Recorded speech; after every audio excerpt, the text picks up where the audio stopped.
ಇದ್ದೀವಿ. ನಿಮ್ಮೂರಿನಲ್ಲಿ ಪಾವಗಡ ತಾಲೂಕು ಒಂದರಲ್ಲೇ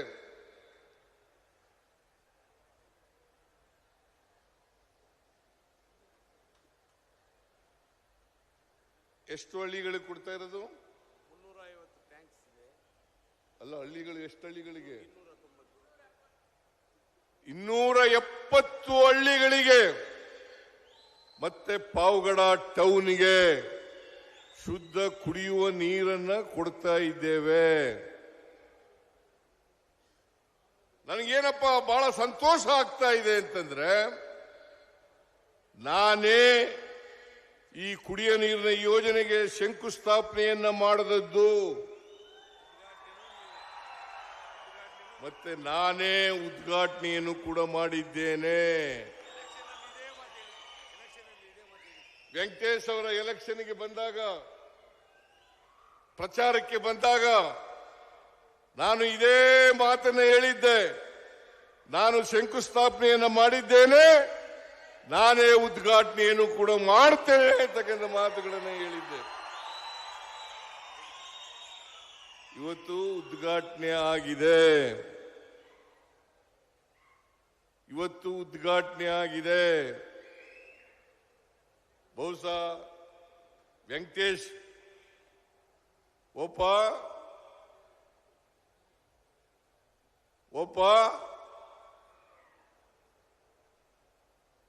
ಬಹಳ ಖುಷಿ ಪಟ್ಟಿರ್ತಕ್ಕಂಥ ಶಾಸಕ ಅಂತ ಹೇಳಿ ನಾನು ಭಾವಿಸ್ಕೊಂಡಿದ್ದೇನೆ. ಯಾಕಂದ್ರೆ ಅವನ ಕಾಲದಲ್ಲಿ ಈ ಯೋಜನೆ ಪೂರ್ಣ ಆಗಿರ್ತಕ್ಕಂಥದ್ದು ಅಲ್ಲ. ನೀವೆಲ್ಲ ಖುಷಿ ಪಟ್ರೆ ಸರ್ಕಾರನೂ ಖುಷಿ ಪಡ್ತದೆ, ನಾನೂ ಕೂಡ ಖುಷಿ ಪಡ್ತೀನಿ, ಜಿ ಪರಮೇಶ್ವರ್ ಅವರು ಖುಷಿ ಪಡ್ತಾರೆ, ವೆಂಕಟರಮಣಪ್ಪ ಖುಷಿ ಪಡ್ತಾರೆ, ಮತ್ತೆ ವೆಂಕಟೇಶ್ ಕೂಡ ಖುಷಿ ಪಡ್ತಾರೆ ಅಂತಕ್ಕಂಥ ಮಾತುಗಳನ್ನ ಹೇಳಲಿಕ್ಕೆ ಬಯಸ್ತಾ ಇದ್ದೇನೆ. ನೀವೆಲ್ಲ ಈ ಯೋಜನೆಯನ್ನ ಮಾಡೇ ತೀರ್ತೀವಿ ಅಂತ ಹೇಳಿದ ಮೇಲೆ ನಮ್ಮ ಪಕ್ಷಕ್ಕೆ ಆಶೀರ್ವಾದವನ್ನ ಮಾಡಿದ್ರಿ. ವೆಂಕಟೇಶ್ ನಿಮ್ಮ ಎಲ್ಲರ ಪ್ರತಿನಿಧಿಯಾಗಿ ಇವತ್ತು ವಿಧಾನಸಭೆಯನ್ನ ಪ್ರವೇಶ ಮಾಡತಕ್ಕಂಥ ಕೆಲಸವನ್ನ ಮಾಡಿದ್ರು. ಈ ಸಂದರ್ಭದಲ್ಲಿ ವೆಂಕಟರಮಣಪ್ಪನವರ ಹೋರಾಟ, ಅವರ ಪ್ರಯತ್ನ, ಅದನ್ನು ಮರೀಲಿಕ್ಕೆ ಸಾಧ್ಯ ಇಲ್ಲ ಅಂತಕ್ಕಂಥ ಮಾತುಗಳನ್ನು ಕೂಡ ಹೇಳಲಿಕ್ಕೆ ಬಯಸ್ತಾ ಇದ್ದೇನೆ. ನನಗಂತೂ ಬಹಳ ಸಂತೋಷ ಆಗಿದೆ. ಯಾಕಂತಂದ್ರೆ ಹಳ್ಳಿಯ ಜನರಿಗೆ ಬಹುಶಃ ಈ ದೇಶದಲ್ಲಿ ಬೃಹತ್ ಯೋಜನೆಗಳಲ್ಲಿ ಇದೂ ಒಂದು ಯೋಜನೆ ಅಂತಕ್ಕಂಥ ಮಾತುಗಳನ್ನ ಹೇಳಲಿಕ್ಕೆ ಬಯಸ್ತಾ ಇದ್ದೇನೆ. ಬಿಜೆಪಿ ಸರ್ಕಾರ, ಬಹುಶಃ ಕಾರಜೋಳ ಹೊರಟೋದ್ರು, ಅವ್ರು ಇದ್ದಿದ್ರೆ ಹೇಳ್ತಿದ್ದೆ ನಾನು.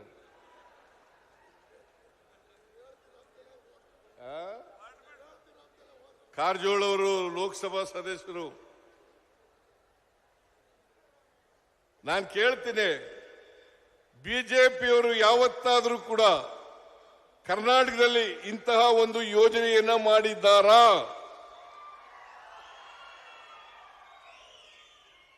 ಉತ್ತರ ಕೊಡಬೇಕು ಅವರು. ಬಿಜೆಪಿಯವರು ಬಹಳ ಟೀಕೆ ಮಾಡ್ತಾರೆ, ಜನರನ್ನ ತಪ್ಪು ದಾರಿಗೆ ಎಳಿತಕ್ಕಂಥ ಮಾತುಗಳನ್ನು ಆಡ್ತಾ ಇದ್ದಾರೆ, ಸುಳ್ಳು ಮಾತುಗಳನ್ನು ಆಡ್ತಾ ಇದ್ದಾರೆ, ಸುಳ್ಳು ಪ್ರಚಾರ ಮಾಡ್ತಾ ಇದ್ದಾರೆ, ಸುಳ್ಳು ಅಪವಾದಗಳನ್ನು ಮಾಡ್ತಾ ಇದ್ದಾರೆ ನಮ್ಮ ಸರ್ಕಾರದ ಮೇಲೆ. ನಾನು ಕೇಳ್ತೀನಿ, ನೀವು ಅಧಿಕಾರದಲ್ಲಿದ್ದಾಗ ಇಂಥ ಒಂದು ಯೋಜನೆಯನ್ನ ಮಾಡಿದ್ದೀರಾ? 9 ವರ್ಷ ಈ ಕರ್ನಾಟಕ ರಾಜ್ಯದಲ್ಲಿ ಅಧಿಕಾರವನ್ನು ಮಾಡಿದ್ದಾರೆ. 2008ರಿಂದ 2013ರವರೆಗೆ, 2018ರಿಂದ 19ರಿಂದ 23ರವರೆಗೆ ನೀವು ಯಾವತ್ತಾರು ಮಾಡಿದ್ರ? 9 ವರ್ಷ ಅಧಿಕಾರದಲ್ಲಿ ಇದ್ರಲ್ಲ, ಟೀಕೆ ಮಾಡ್ತೀರಲ್ಲ, ನಾಚಿಕೆ ಆಗಲ್ಲ ನಿಮಗೆ? ಬಿಜೆಪಿಯವರಿಗೆ ನಾಚಿಕೆ ಆಗಲ್ಲ? ಜೆಡಿಎಸ್ನವರಿಗೆ ನಾಚಿಕೆ ಆಗಲ್ಲ? ಇವ್ರಿಗೇನಾದ್ರು ಮಾನ ಮರ್ಯಾದೆ ಏನಾದ್ರು ಇದೆಯಾ? ಸುಮ್ಮನೆ ಟೀಕೆ ಮಾಡೋದು. ಸಿದ್ದರಾಮಯ್ಯನವರು 5 ಗ್ಯಾರಂಟಿ ಯೋಜನೆಗಳನ್ನು ಕೊಟ್ಬಿಟ್ರು. 5 ಗ್ಯಾರಂಟಿ ಯೋಜನೆಗಳನ್ನ ಜಾರಿ ಮಾಡಕ್ ಸಾಧ್ಯ ಇಲ್ಲ. ಯಾರು ಹೇಳಿದ್ದು ಇದನ್ನ? ಈ ದೇಶದ ಪ್ರಧಾನಿ ನರೇಂದ್ರ ಮೋದಿ ಅವರು ಹೇಳಿದಂತ ಮಾತು. ರಾಜಸ್ಥಾನದಲ್ಲಿ ಇವನ್ನ ಜಾರಿ ಮಾಡಿಬಿಟ್ರೆ ಕರ್ನಾಟಕ ರಾಜ್ಯ ಆರ್ಥಿಕವಾಗಿ ದಿವಾಳಿ ಆಗಿಬಿಡ್ತದೆ.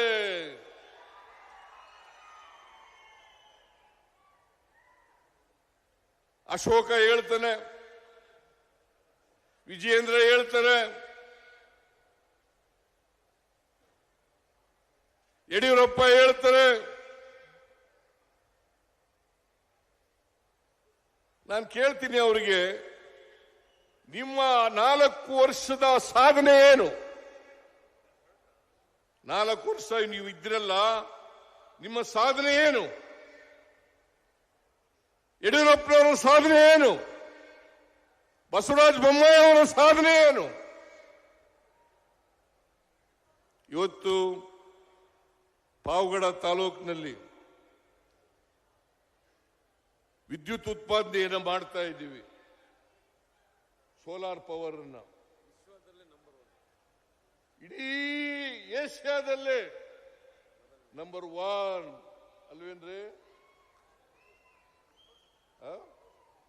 ಸರಿಯಾಗಿ ಹೇಳಯ್ಯ.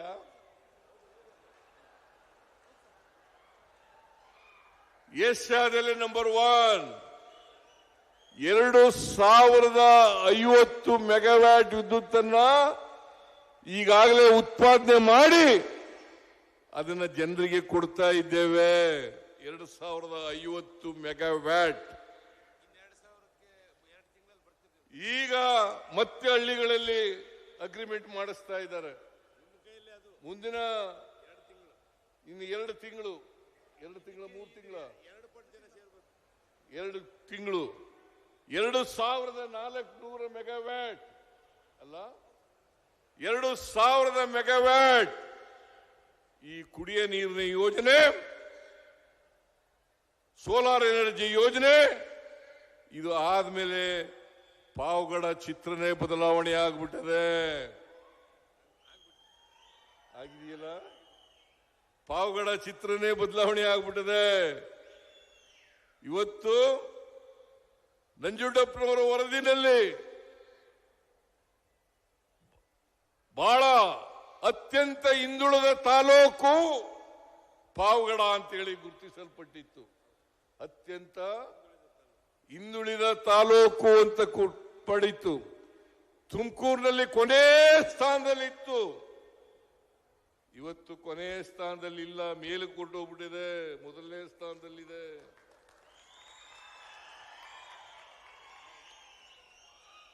ಮೊದಲನೇ ಸ್ಥಾನದಲ್ಲಿದೆ. ಇದಕ್ಕೆ ಯಾರು ಕಾರಣ? ಕಾಂಗ್ರೆಸ್ ಸರ್ಕಾರ ಕಾರಣ. ನಮ್ಮ ಸರ್ಕಾರ ಕಾರಣ ಅಲ್ವಾ? ನೀವು ಒಪ್ತೀರಾ ಇಲ್ಲ?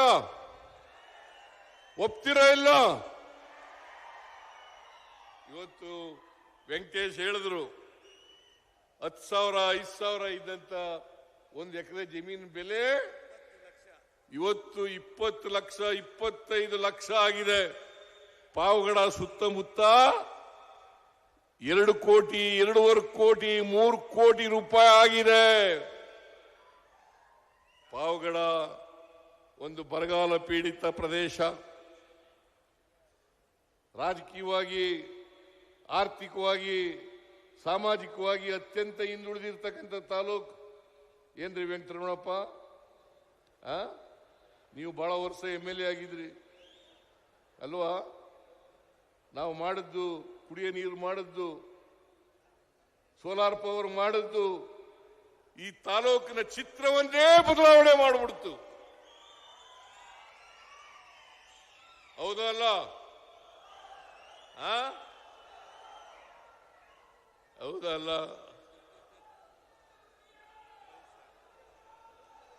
ಮತ್ತೆ ನೀವು ಯಾವಾಗಲೂ ಕೂಡ ವೆಂಕಟರಮಣಪ್ಪನಿಗೆ, ವೆಂಕಟೇಶ್ಗೆ ಚಿರಋಣಿಯಾಗಿರ್ಬೇಕಲ್ಲ? ಕಾಂಗ್ರೆಸ್ ಪಕ್ಷಕ್ಕೆ ಚಿರಋಣಿಯಾಗಿರ್ಬೇಕಲ್ಲ? ಯಾವ ಕಾರಣಕ್ಕೂ ಕೂಡ ವೆಂಕಟೇಶ ಎಲ್ಲಿವರೆಗೆ ರಾಜಕೀಯದಲ್ಲಿ ಚುನಾವಣೆಯಲ್ಲಿ ನಿಂತ್ಕೊತಾರೆ ಅಲ್ಲಿವರೆಗೆ ನೀವು ಆಶೀರ್ವಾದವನ್ನು ಮಾಡುತ್ತಲೇ ಇರಬೇಕು. ಕಾಂಗ್ರೆಸ್ ಪಕ್ಷಕ್ಕೆ ಆಶೀರ್ವಾದವನ್ನು ಮಾಡಬೇಕು. ಜೆಡಿಎಸ್ನವರು ಬಣ್ಣದ ಮಾತುಗಳಾಡ್ತಾರೆ, ಬಣ್ಣದ ಮಾತುಗಳಾಡ್ತಾರೆ. ಬಹುಶಃ ಕಾರಜೋಳ ಇದ್ರೆ ಹೇಳ್ತಿದ್ದೆ, ಕಾರಜೋಳ ಇಲ್ಲ.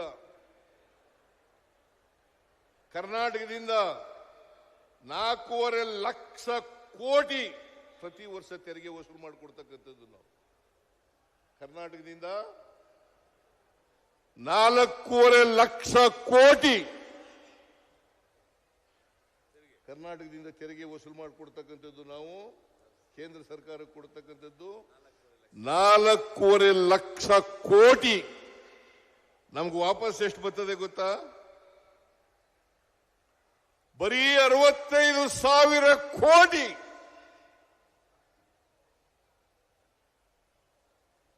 ನಾವು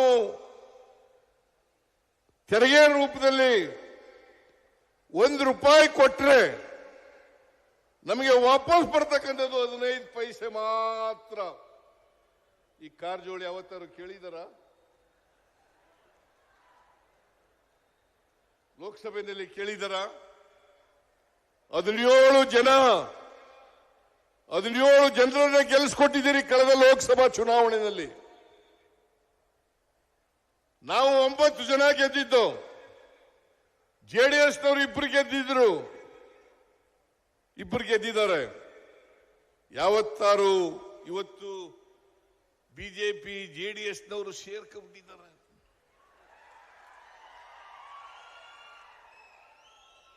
ಕಳೆದ ಚುನಾವಣೆಯಲ್ಲಿ ನಾವು 136 ಸ್ಥಾನಗಳನ್ನು ಗೆದ್ದ ಮೇಲೆ ಇನ್ನು ಜೆಡಿಎಸ್ಗೆ ಭವಿಷ್ಯ ಇಲ್ಲ ಅಂತೇಳಿ ಬಿಜೆಪಿಯವರ ಜೊತೆ ಸೇರ್ಕೊಂಡು ಕಳೆದ ಲೋಕಸಭಾ ಚುನಾವಣೆಯಲ್ಲಿ 2 ಸ್ಥಾನಗಳನ್ನು ತಗೊಂಡು ಅವರು ಪ್ರತಿ ವರ್ಷ ಅವರ ಶಕ್ತಿ ಕುಂತಾ ಇದೆ ಅಲ್ವಾ? ಇಲ್ಲಿ ಜೆಡಿಎಸ್ನವರು ಎಲ್ಲ ಶಾಸಕರಾಗಿದ್ದವರು ಕಳೆದ ಸಾರಿ ಜೆಡಿಎಸ್ನವರ ದಯಮಾಡಿ ಜೆಡಿಎಸ್ನವರು ಯಾವ ಕಾರಣಕ್ಕೂ ಕೂಡ ಯಾವತ್ತೂ ಕೂಡ ಅಧಿಕಾರಕ್ಕೆ ಬರಲಿಕ್ಕೆ ಸಾಧ್ಯ ಇಲ್ಲ. ನಾನು ಜೆಡಿಎಸ್ನಲ್ಲಿದ್ದಾಗ 2004ರಲ್ಲಿ 59 ಸ್ಥಾನಗಳನ್ನು ಗೆದ್ದಿದ್ದು. ಕಳೆದ ವಿಧಾನಸಭೆಯಲ್ಲಿ ಎಷ್ಟು ಗೆದ್ದರು ಅವರು? 18 ಸ್ಥಾನಗಳನ್ನು ಮಾತ್ರ. ಯಾಕಂತಂದ್ರೆ ಜೆಡಿಎಸ್ ಇನ್ನೂ ಕಡಿಮೆ ಆಗ್ತದೆ. ಮುಂದಿನ ವಿಧಾನಸಭಾ ಚುನಾವಣೆಗೆ ಇನ್ನೂ ಕಡಿಮೆ ಸ್ಥಾನಗಳನ್ನು ಗೆಲ್ತಾರೆ. ಇಲ್ಲಿ 100ಕ್ಕೆ 100 ಜೆಡಿಎಸ್ನವರು ಸೋತೆ ಸೋಲ್ತಾರೆ ಅಲ್ವಾ? ಅಲ್ವೇನ್ರಿ? ಏನು ಈ ಕಡೆಯವರೆಲ್ಲ ಕೈ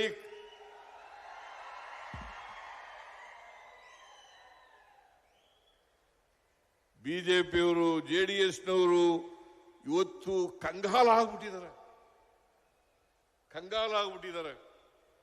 ನಾವು 5 ಗ್ಯಾರಂಟಿ ಯೋಜನೆಗಳು ಯಶಸ್ವಿಯಾಗಿ ಜಾರಿ ಕೊಟ್ಟಿದ್ದೀವಿ.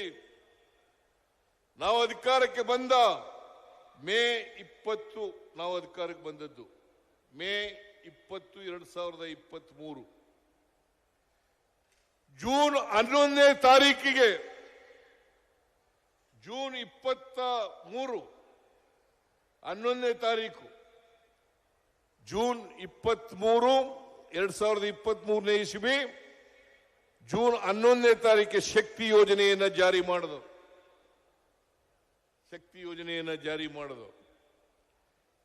ಇವತ್ತು 500 ಕೋಟಿಗೂ ಹೆಚ್ಚು ಜನ, 500 ಕೋಟಿಗೂ ಹೆಚ್ಚು ಮಹಿಳೆಯರು, ಏನಮ್ಮ ತಾಯಿ ಮಹಿಳೆಯರಿದ್ದಾರ?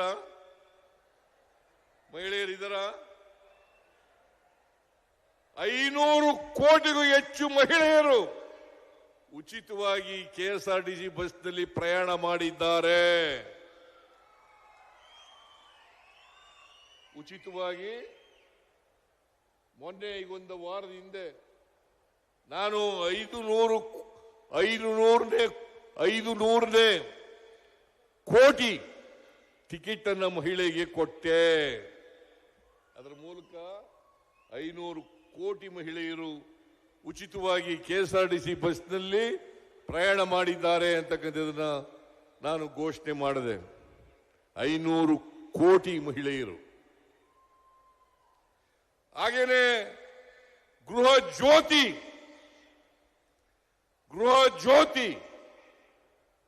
200 ಯೂನಿಟ್ ವರೆಗೆ ಫ್ರೀ ಕರೆಂಟ್. 1,64,00,000 ಕುಟುಂಬಗಳು. 1,64,00,000 ಕುಟುಂಬಗಳು. ಜೊತೆಗೆ ಅನ್ನಭಾಗ್ಯ.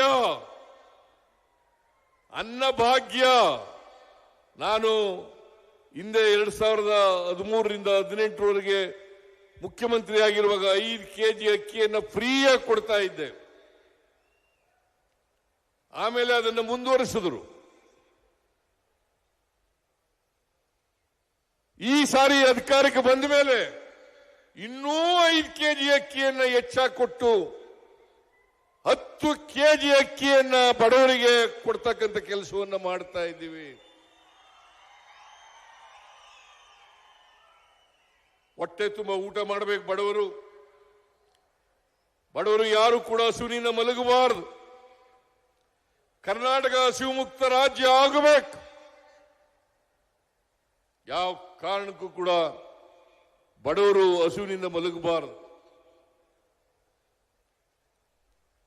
ಅಂತೇಳಿ ಇನ್ನ 5 ಕೆಜಿ ಅಕ್ಕಿಯನ್ನ ಜಾಸ್ತಿ ಕೊಡ್ತಕ್ಕಂಥ ಕೆಲಸವನ್ನ ನಮ್ಮ ಸರ್ಕಾರ ಮಾಡಿತು.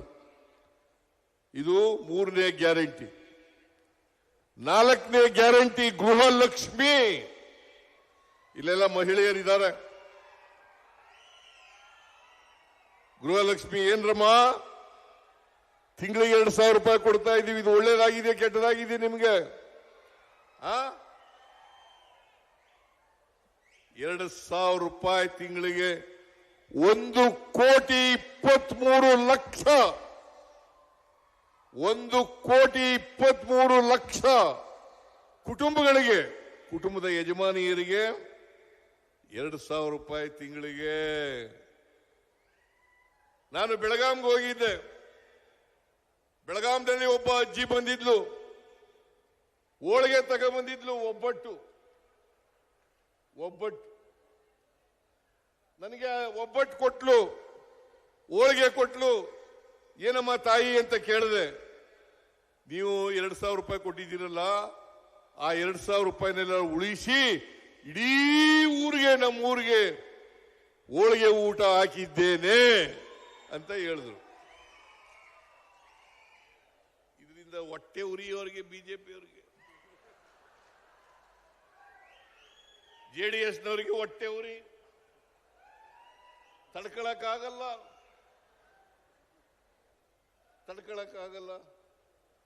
ಈ ಹೊಟ್ಟೆ ಉರಿಯಿಂದ ಸುಳ್ಳು. ನಾವು ಈ ಕಾರ್ಯಕ್ರಮಗಳನ್ನ ನಾನು ಹೇಳ್ತೇನೆ. ಒಂದು ಹಂತದಲ್ಲಿ ಹೇಳಿದ್ರು ಬಿಜೆಪಿಯವರು, JDSನವರು ಇಬ್ರು ಕೂಡ ಹೇಳಿದ್ರು, ಈ ಪಾರ್ಲಿಮೆಂಟ್ ಚುನಾವಣೆ ಆದ್ಮೇಲೆ ನಿಲ್ಲಿಸ್ಬಿಡ್ತಾರೆ. ನಾನು ಹೇಳ್ತೀನಿ, ಜನ ನಮಗೆ 5 ವರ್ಷಗಳ ಕಾಲ ಅಧಿಕಾರ ಮಾಡಲಿಕ್ಕೆ ಅವಕಾಶ ಕೊಟ್ಟಿದ್ದಾರೆ. ನಾನು ಮೊನ್ನೆ ಮೈಸೂರಿನಲ್ಲಿ ಹೇಳಿದೆ, ನೀವು ಸುಳ್ಳು ಅಪಪ್ರಚಾರ ಮಾಡಕ್ ಹೋಗಬೇಡಿ, ಜನರಿಗೆ ತಪ್ಪು ಮಾಹಿತಿಯನ್ನು ಕೊಡಬೇಡಿ, ಜನರನ್ನು ದಾರಿ ತಪ್ಪಿಸ್ತಕ್ಕಂಥ ಕೆಲಸವನ್ನು ಮಾಡಬೇಡಿ. ಒಂದೇ ವೇದಿಕೆಗೆ ಬನ್ನಿ, ಚರ್ಚೆ ಮಾಡೋಣ. ಆ ಕಾರಜೋಳ ಇದ್ದಿದ್ರೆ ಹೇಳ್ತಿದ್ದೆ ನಾನು. ಲೋಕಸಭಾ ಸದಸ್ಯರು ಒಂದು ದಿನ ಲೋಕಸಭೆಯಲ್ಲಿ ಕರ್ನಾಟಕಕ್ಕೆ ಅನ್ಯಾಯ ಆಯ್ತು,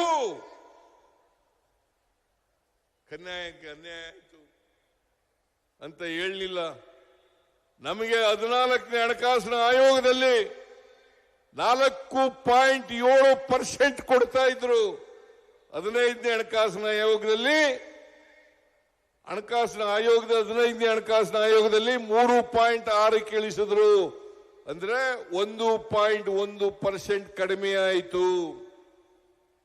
14ನೇ ಆಯೋಗದಿಂದ, ಹಣಕಾಸಿನ ಆಯೋಗದಿಂದ 15ನೇ ಹಣಕಾಸಿನ ಆಯೋಗದಲ್ಲಿ ನಮ್ಗೆ ಆಗಿರ್ತಕ್ಕಂಥ ನಷ್ಟ 68,000 ಕೋಟಿ ರೂಪಾಯಿ. 68,000 ಕೋಟಿ ರೂಪಾಯಿ. ನಿಮಗೆ ಬಿಜೆಪಿಯವರಿಗೆ ಏನಾದರೂ ಕರ್ನಾಟಕದ ಅಭಿವೃದ್ಧಿ ಬಗ್ಗೆ ಕಿಂಚಿತ್ತು ಕರ್ನಾಟಕದ ಜನರ ಬಗ್ಗೆ ಗೌರವ ಇದ್ದಿದ್ರೆ ನೀವು ತಪ್ಪು ಮಾಹಿತಿಯನ್ನು ಕೊಡಲಿಕ್ಕೆ ಪ್ರಯತ್ನ ಮಾಡ್ತಾ ಇರಲಿಲ್ಲ. ಕರ್ನಾಟಕದಲ್ಲಿ ದುಡ್ಡೇ ಇಲ್ಲ, ಅಭಿವೃದ್ಧಿ ಕೆಲಸಗಳಿಗೆ ದುಡ್ಡೇ ಇಲ್ಲ. ಇದೇನು ಅಭಿವೃದ್ಧಿ ಅಲ್ವಾ? 2,529 ಕೋಟಿ ಕುಡಿಯ ನೀರಿನ ಯೋಜನೆ. ಅದಲ್ಲದೆ ನೋಡಿ, ಇಲ್ಲಿ 716 ಕೋಟಿ ರೂಪಾಯಿಗಳ ವಿವಿಧ ಕಾಮಗಾರಿಗಳಿಗೆ ಶಂಕುಸ್ಥಾಪನೆ, ಉದ್ಘಾಟನೆ ಕಾರ್ಯಕ್ರಮ ನಡೀತಾ ಇದೆ. 716 ಕೋಟಿ ರೂಪಾಯಿ ಶಂಕುಸ್ಥಾಪನೆ ನಡೀತಾ ಇದೆ. ನಾಚಿಕೆ ಆಗಲ್ಲ ನಿಮಗೆ? ಸುಳ್ಳು. ದಯಮಾಡಿ ನಿಮ್ಮಲ್ಲಿ ಕೈ ಮುಗಿದು ಪ್ರಾರ್ಥನೆ ಮಾಡ್ತೀನಿ, ಬಿಜೆಪಿಯವರು ಸುಳ್ಳಿನ ಸರದಾರರು, ಸುಳ್ಳು ಹೇಳೋದ್ರಲ್ಲಿ ನಿಶ್ಚೀಮರು, ಸುಳ್ಳೇ ಅವ್ರ ಮನೆ ದೇವರು. ಅವ್ರ ಮಾತುಗಳನ್ನು ನಂಬಕ್ ಹೋಗ್ಬೇಡಿ. ಅವ್ರ ಮಾತುಗಳನ್ನ ನಂಬಕ್ ಹೋಗ್ಬೇಡಿ. ಯಾರಾದರೂ ಜೆಡಿಎಸ್ ಪರವಾಗಿದ್ರೆ, ಬಿಜೆಪಿ ಪರವಾಗಿದ್ರೆ ಅವ್ರ ಜೊತೆಲೂ ಕೂಡ ಮಾತಾಡಿ ದಯಮಾಡಿ. ಕಾಂಗ್ರೆಸ್ ಪಕ್ಷ ಮಾತ್ರ ಈ ರಾಜ್ಯದ ಬಡವರು, ದಲಿತರು, ಹಿಂದುಳಿದವರು, ಅಲ್ಪಸಂಖ್ಯಾತರು, ಮಹಿಳೆಯರು, ರೈತರು, ಕಾರ್ಮಿಕರು ಇವ್ರ ಪರವಾಗಿರ್ತಕ್ಕಂಥ ಸರ್ಕಾರ. ನಾವು ಯಾವತ್ತೂ ಕೂಡ ಜಾತಿ ಮಾಡಿಲ್ಲ, ಯಾವತ್ತೂ ಕೂಡ ಒಂದು ಧರ್ಮದ ಪರವಾಗಿ ಮಾತಾಡಿಲ್ಲ. ಆಮೇಲೆ ಒಂದೇ ಪಕ್ಷಕ್ಕೆ ಕೊಟ್ಟಿಲ್ಲ. ಕಾಂಗ್ರೆಸ್ನವರ ಕೊಟ್ಟಿರೋದು ನಾವು ಅಕ್ಕಿ ಕೊಟ್ಟಿರೋದು, ಕರೆಂಟ್ ಕೊಟ್ಟಿರೋದು, ಬಸ್ನಲ್ಲಿ ಓಡಾಡೋದು ಫ್ರೀಯಾಗಿ, ಯುವ ನಿಧಿ ಕಾರ್ಯಕ್ರಮ ಜಾರಿ ಕೊಟ್ಟಿರ್ತಕ್ಕಂಥದ್ದು, ಅಕ್ಕಿ ಕೊಟ್ಟಿರೋದು, ಕರೆಂಟ್ ಕೊಟ್ಟಿರೋದು, ಇವೆಲ್ಲ ಒಂದೇ ಪಕ್ಷದವರು ಕೊಟ್ಟಿದೀವ? ಇವರು ಗಿರಾಕಿಗಳು. ಭಾರತೀಯ ಜನತಾ ಪಕ್ಷದ ಬಡವರಿಗೂ ಕೂಡ ಕೊಟ್ಟಿದ್ದೇವೆ. ಭಾರತೀಯ ಜನತಾ ಪಕ್ಷದ ಬಡವರಿಗೂ ಕೂಡ ಕೊಟ್ಟಿದ್ದೇವೆ. ಅದರಿಂದ ಒಂದು ಪಕ್ಷಕ್ಕೆ, ಒಂದು ಧರ್ಮದ ಜನರಿಗೆ, ಒಂದು ಜಾತಿ ಜನರಿಗೆ ಕೊಟ್ಟಿರ್ತಕ್ಕಂಥದ್ದಲ್ಲ. ಕರ್ನಾಟಕ ಸರ್ವತೋಮುಖವಾದಂತಹ ಅಭಿವೃದ್ಧಿ ಆಗಬೇಕು. ಯಾವ ಪಾವಗಡ ತಾಲೂಕು ಹಿಂದುಳಿದಿತ್ತು, ಇವತ್ತು ಮುಂದಕ್ಕೆ ಬರಬೇಕಾದ್ರೆ ಈ ಎಲ್ಲ ಕಾರ್ಯಕ್ರಮಗಳನ್ನು ಮಾಡಿರೋದ್ರಿಂದ ಮುಂದೆ ಬರಲಿಕ್ಕೆ ಸಾಧ್ಯ ಆಯಿತು. ಇದು ಇಡೀ ರಾಜ್ಯದಲ್ಲಿ ಮಾಡ್ತಾ ಇದ್ದೀವಿ, ಇಡೀ ರಾಜ್ಯದಲ್ಲಿ ಮಾಡ್ತಾ ಇದ್ದೀವಿ. ಆದ್ರಿಂದ ದಯಮಾಡಿ ತಾವೆಲ್ಲ ಅರ್ಥ ಮಾಡ್ಕೋಬೇಕು. ಇದು ಪಾವಗಡ ಒಂದೇ ತಾಲೂಕಲ್ಲ, ಕರ್ನಾಟಕದಲ್ಲಿ ಇರ್ತಕ್ಕಂಥ 240 ತಾಲೂಕುಗಳಿಗೆ, 224 ವಿಧಾನಸಭಾ ಕ್ಷೇತ್ರಗಳಿಗೆ ಎಲ್ಲ ಕಾರ್ಯಕ್ರಮಗಳನ್ನು ಕೂಡ ಕೊಡ್ತಾ ಇದ್ದೀವಿ ಅಂತಕ್ಕಂಥ ಮಾತುಗಳನ್ನು ನಿಮಗೆ ಹೇಳಲಿಕ್ಕೆ ಬಯಸ್ತಾ ಇದ್ದೇನೆ. ಇದನ್ನು ಹೇಳಿ ಇವತ್ತು ಸೋಲಾರ್ ಎನರ್ಜಿ 2050 ಮೆಗಾವ್ಯಾಟ್ ವಿದ್ಯುತ್ತನ್ನ ಲೋಕಾರ್ಪಣೆ ಮಾಡಿದ್ದೇವೆ ಅಂತೇಳಿ ಘೋಷಣೆಯನ್ನ ಮಾಡ್ತಾ ಇದ್ದೇನೆ. ಅಲ್ವೇನ್ರಿ? ಏನಾಗಿದೆಯಾ? ಎಲ್ಲಿಗೆ?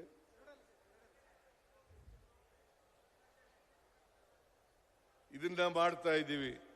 ವೆಂಕಟೇಶ್ ಅವರು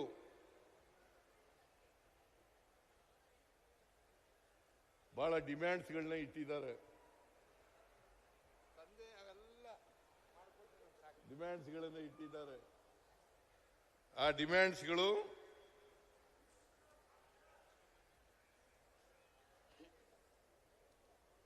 ಬಹಳ ಡಿಮ್ಯಾಂಡ್ಸ್ಗಳನ್ನೆಲ್ಲ ಕೊಟ್ಟಿದ್ದಾರೆ. ಭದ್ರಾ ಮೇಲ್ದಂಡೆ ಹಾಗೂ ಎತ್ತಿನಹೊಳೆ ಯೋಜನೆಯಡಿ ತಾಲೂಕಿನ ಕೆರೆಗಳಿಗೆ ನೀರು ತುಂಬಿಸಿ ಅಂತ ಹೇಳಿದ್ದಾರೆ. ಮಾಡೋಣ. ಈ ಅಪ್ಪರ್ ಭದ್ರಾ ಯೋಜನೆಗೆ ಏನ್ ಮಾಡಿದ್ರು ಗೊತ್ತಾ ನಿಮಗೆ? 2023-24ರಲ್ಲಿ ಬಜೆಟ್ನಲ್ಲಿ 5,300 ಕೋಟಿ ಕೊಡ್ತೀವಿ ಅಂತ ಘೋಷಣೆ ಮಾಡಿದ್ರು. ಪಾಪ ಕಾರಜೋಳ ಇಲ್ಲ. ಕೇಳಿ ಅವರಿಗೆ, ಲೋಕಸಭೆ ಸದಸ್ಯರಿಗೆ ಕೇಳಿ, 5,300 ಕೋಟಿ ಕೊಡ್ತೀವಿ ಅಂತೇಳಿ ನಿರ್ಮಲಾ ಸೀತಾರಾಮನ್ ಹೇಳಿದ್ರು, ಬಜೆಟ್ನಲ್ಲಿ ಘೋಷಣೆ ಮಾಡಿದ್ರು. ಇವತ್ತಿನವರಿಗೆ ಒಂದು ಪೈಸೆ ಕೊಡ್ಲಿಲ್ಲ.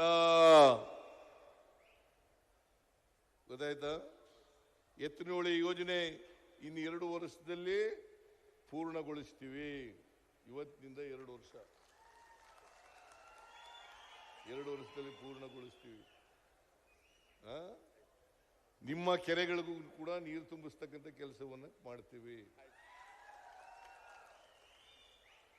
ಆಮೇಲೆ ಅಪ್ಪರ್ ಭದ್ರಾ ಯೋಜನೆ ಕೂಡ ಮಾಡ್ತೀವಿ. ಈಗ ನಿಮ್ಮ ವೆಂಕಟರಮಣಪ್ಪನವರು ಹೇಳಿದ್ರು ಕೆರೆಗಳು ತುಂಬಿಸ್ಬೇಕು ಅಂತ. 26 ಕೆರೆಗಳು, 23 ಕೆರೆ. ವೆಂಕಟರಮಣಪ್ಪ ಅಲ್ಲೇ ಕೂತ್ಕೋ, ಇಲ್ಲಿ ವೆಂಕಟೇಶ್ ಹೇಳ್ತಾವನೆ. 23 ಕೆರೆಗಳಿಗೆ ಸಣ್ಣ ನೀರಾವರಿ ಯೋಜನೆ ಇಲಾಖೆಯಿಂದ ನೀರು ತುಂಬಿಸ್ಕೊಡಿ ಅಂತ ಹೇಳಿದ್ದಾರೆ. ಅದನ್ನ ಮಾಡಿಕೊಡ್ತಕ್ಕಂಥ ಕೆಲಸವನ್ನ ಮಾಡೋಣ.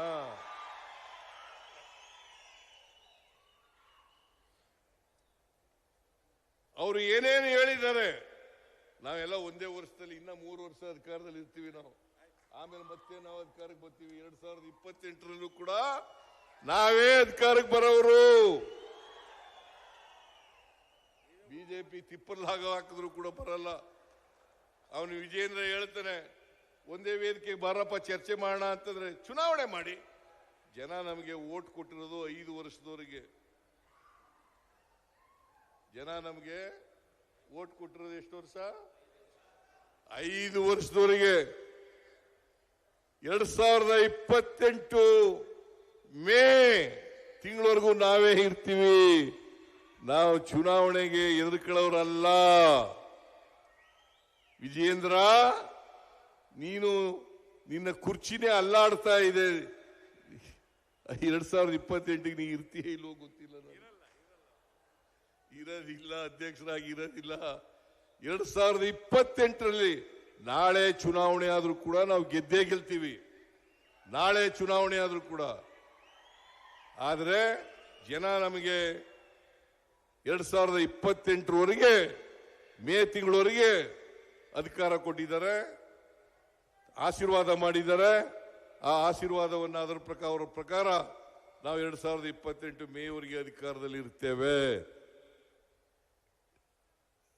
2028ರಲ್ಲಿ ವಿಧಾನಸಭಾ ಚುನಾವಣೆ ಬರ್ತದೆ. ಆ ಚುನಾವಣೆಯಲ್ಲಿ ಮತ್ತೆ ನಾವು ಅಧಿಕಾರದಲ್ಲಿ JDS ಅನ್ನ, ಬಿಜೆಪಿಯನ್ನ ಸೋಲಿಸಿ ಮತ್ತೆ ಅಧಿಕಾರಕ್ಕೆ ಬಂದೇ ಬರ್ತೀವಿ ಅಂತಕ್ಕಂಥ ವಿಶ್ವಾಸವನ್ನು ವ್ಯಕ್ತಪಡಿಸ್ತೇನೆ. ವೆಂಕಟೇಶ, ನೀನು ಮಿಲ್ಕ್ ಯೂನಿಯನ್ ಪ್ರೆಸಿಡೆಂಟ್ ಹಾಕಿದೀಯಾ? Tumakuru milk union president. ಅದಕ್ಕೆ ಇವತ್ತು ಸವಲತ್ತುಗಳನ್ನು ಕೂಡ, ಅನೇಕ ಸವಲತ್ತುಗಳನ್ನು ವಿತರಣೆ ಮಾಡಿದ್ದೀವಿ ನಾವು. ಹಾಲು ಕರೆಯೋ ಮಿಷಿನು